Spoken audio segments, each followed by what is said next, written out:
Assalamualaikum warahmatullahi wabarakatuh. Bertemu lagi dengan Ibu pada layanan bimbingan konseling. Pada hari ini kita akan membahas tentang layanan bimbingan pribadi.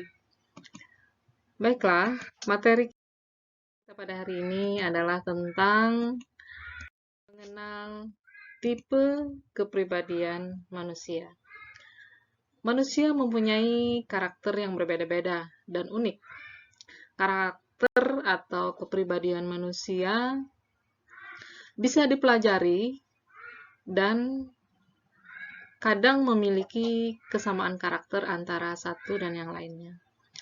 Nah, menurut teori psikologis, ada 4 tipe kepribadian dasar, yaitu yang pertama, sanguinis, melankolis, flegmatis, dan koleris. Nah, kita akan membahas satu-satu 4 tipe kepribadian ini. Yang pertama yaitu tipe kepribadian sanguin. Model kepribadian seperti ini biasanya ditunjukkan oleh seseorang itu seperti kepribadiannya menarik, kemudian seorang pembicara yang baik, suka berbicara, biasanya memukau, bersemangat. Nah, ini salah satu ciri kepribadian sanguin. Kemudian suka menghidupkan suasana dan memiliki rasa humor yang tinggi. Terkadang dia juga emosional dan demonstratif. Orangnya penuh dengan semangat. Dalam pekerjaan, orang sanguin ini sering suka membantu tugas orang lain. Kemudian tampak hebat, orangnya kreatif dan inovatif. Selalu menarik perhatian orang lain untuk mengikutinya. Nah, sebagai seorang teman, tipe kepribadian sanguin ini orangnya supel, mudah berteman, bergaul, kemudian tipe orang menyenangkan. Nah, mudah meminta maaf, dia juga senang dipuji. Nah, kira-kira banyak ya yang punya tipe seperti ini. Tapi dia punya kelemahan. Tipe orang sanguin ini mempunyai kelemahan. Biasanya orangnya agak cerewet. Kalau perempuan agak cerewet karena dia suka bicara terus-menerus. Kemudian suka memonopoli pembicaraan. Terkadang ya, walaupun ini tidak semuanya. Kemudian kelemahan tipe sanguin ini juga biasanya suka menyela pembicaraan orang lain. Nah, kadang menyimpang terlalu jauh dari kebenaran. Ya, sebagian mungkin ya, suka membual. Mungkin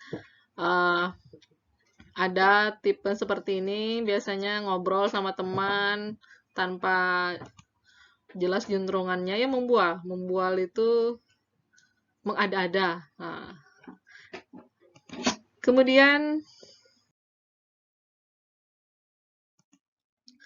kesimpulannya, tipe orang sanguinis ini merupakan pribadi yang menyenangkan, jadi tidak salah jika banyak orang yang menyukainya.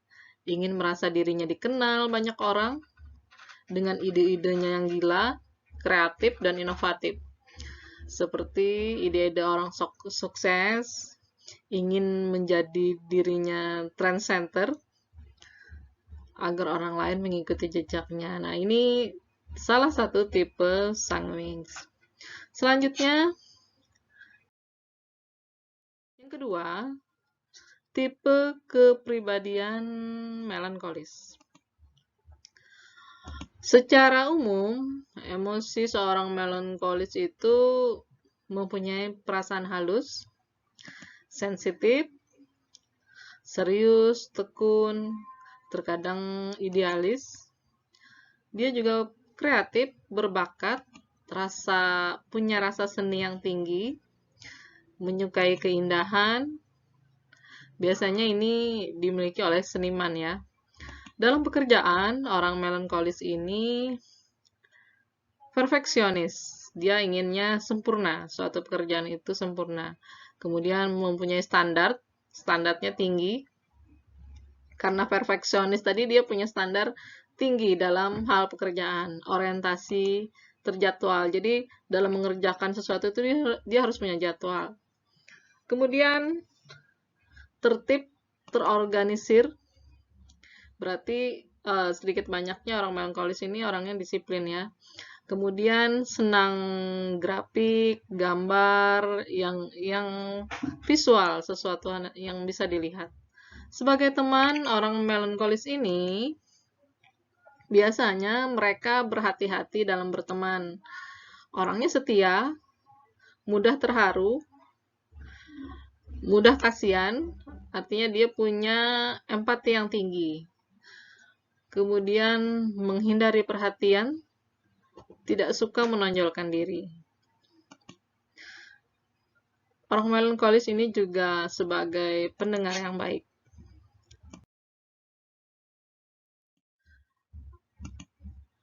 Tapi dia juga punya kelemahan. Tipe-tipe orang melankolis ini biasanya selalu menekan perasaannya. Jika punya masalah yang berat, dia langsung down. Murung, menyendiri, terlalu pendiam, memendam perasaan ya, karena dia memendam perasaan itu akhirnya dia cenderung bisa depresi. Nah, mudah depresi karena dia lebih menyimpan perasaan.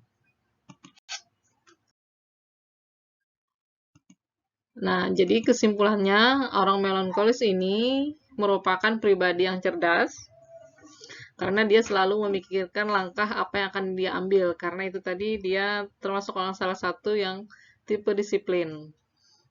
Kemudian orang melankolis ini terlalu lama dalam mengambil keputusan karena dia selalu memikirkan agar mendapatkan segala sesuatu yang sempurna. Orangnya perfeksionis tadi.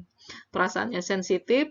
Jika dia disakiti, dia akan lebih mudah melupakan. Akan tetapi, tipe ini merupakan seorang teman yang setia. Tidak suka mengkhianati teman. Dan juga dia ibarat orang yang suka bekerja di balik layar. Tidak terlalu ingin dirinya menjadi pusat perhatian. Nah, yang ketiga, tipe kepribadian koleris. Emosi orang koleris ini berbakat sebagai pemimpin, orangnya aktif, dinamis, kemudian suka perubahan, selalu memperbaiki kesalahan, introspeksi diri, logis, tegas, dan berkemauan yang kuat. Ini biasanya orang lapangan ya, orang yang senang di luar, kegiatannya di luar. Kemudian bebas, mandiri, tidak mudah menyerah, percaya diri, mampu dalam banyak hal. Nah, ini emosionalnya orang koleris. Kemudian dalam pekerjaan, orang koleris ini bergerak cepat dalam bertindak, berkembang, kemudian bersaing, orientasi pada target, pandai dalam memecahkan masalah, mampu memberikan semangat kepada orang lain.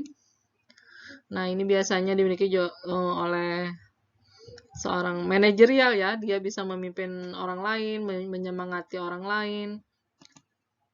Kemudian tidak terlalu tergantung pada teman. Artinya walaupun dia sendiri dia tetap maju, tetap tidak memperhatikan tidak memperhatikan temannya, yang penting dia bisa bekerja dan memimpin. Kemudian mau ambil bagian dalam keadaan darurat. Ini tipe koleris. Kemudian kelemahan tipe orang koleris ini biasanya kelihatan sok berkuasa karena dia merasa dirinya adalah pemimpin tadi ya. Kemudian keinginannya selalu ingin dituruti. Biasanya dalam kelas ada siswa yang suka mengatur, nah mungkin tipe-tipe seperti inilah. Egois, nah suka mengatur, tapi dia juga punya kelebihan. Kelebihannya apa tadi? Dia berbakat dalam memimpin. Kesimpulannya, tipe koleris ini adalah tipe orang yang berjiwa pemimpin. Berjiwa pemimpin.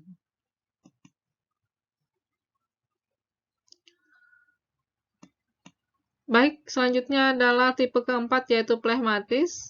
Emosional orang flegmatis ini biasanya rendah hati, tenang, sabar, simpatik, baik hati, pendiam, kemudian mampu mengendalikan atau menyembunyikan emosi, mudah bersyukur, mudah bahagia. Kemudian dalam pekerjaan, orang flegmatis ini biasanya mudah kompromi, mudah sepakat, tidak ribet ya, artinya orang ini oke-oke, bisa ada dia dimintai pendapat ya menurut sama teman-temannya atau hasil keputusan dari musyawarah misalnya. Menjadi penengah ketika ada masalah karena dianggap bijak dalam melihat sesuatu masalah. Kemudian menghindari konflik, kuat dalam tekanan. Nah, sebagai teman, orang flegmatis ini dia berhati-hati, tidak suka menyinggung orang lain. Jadi dalam berbicara dia berhati-hati, walaupun kadang mungkin terkadang pendiam. Karena dilihat pendiam itu karena dia berhati-hati dalam berbicara, maka terkesan orang flegmatis ini pendiam. Sebagai pendengar yang baik, tapi dia juga punya banyak teman karena sifatnya yang itu tadi, maka dia banyak disukai teman-temannya. Mudah bergaul, menyenangkan, dan rileks, santai, orangnya santai.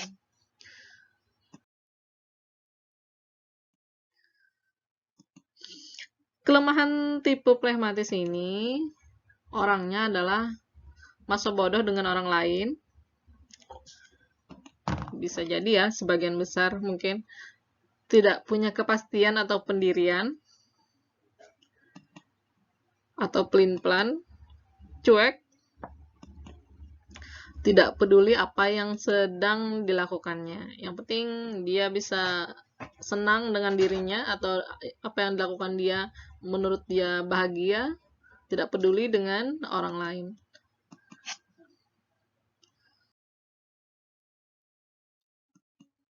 Kesimpulannya, tipe flegmatis adalah tipe yang merupakan pribadi yang sabar, senang dalam menghadapi masalah, emosinya tidak meluap-luap ketika dia bahagia atau sedih, pendiam, mampu bekerja dalam tekanan, tidak suka bertengkaran, hati-hati dalam mengucapkan sesuatu kepada orang lain, dan menyenangkan. Nah, kira-kira menurut kalian dari 4 tipe tersebut, kalian termasuk tipe yang mana ya? Atau kalian mungkin tidak bisa menilai diri kalian sendiri, bisa minta pendapat dengan teman-teman kalian. Tujuannya apa? Tujuannya agar kalian dapat mudah memahami teman kita, bagaimana kita berperilaku, bagaimana kita bersikap, bagaimana kita seharusnya menghadapi seseorang misalnya yang punya tipe sanguin, atau kita sendiri punya lebih banyak cenderung ke tipe flegmatis. Artinya dalam bergaul kita juga perlu tahu bagaimana sifat orang lain, kegemaran orang lain, kelemahan atau kelebihannya, sehingga kita dapat menyesuaikan diri dan dalam bergaul kita juga sukses dalam hal, selain dalam sukses bergaul juga dalam hal pekerjaan. Demikian yang dapat Ibu sampaikan. Semoga ini dapat bermanfaat. Dan jika ada pertanyaan, silakan kalian tulis komentar di bawah ya. Terima kasih. Wassalamualaikum warahmatullahi wabarakatuh.